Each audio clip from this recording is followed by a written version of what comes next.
Merhaba arkadaşlar, kanalımıza hoş geldiniz. Bugün sizler için Elçin Sangun'dan yepyeni haberler hazırladım.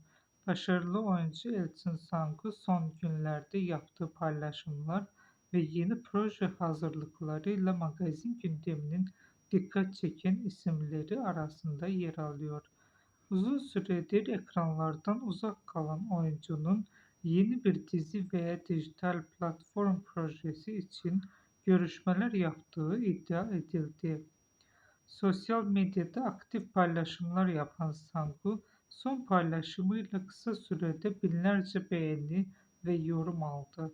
Hayranları ünlü oyuncunun yeni bir projeyle ekranlara dönmesini beklediklerini dile getirirken, yapım şirketlerinden henüz resmi bir açıklama gelmedi.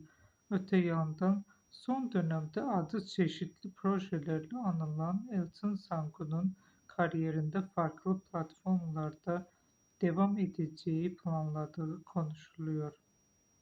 Oyuncunun yakın zamanda katıldığı etkinlikler ve röportajlar da büyük ilgi gördü.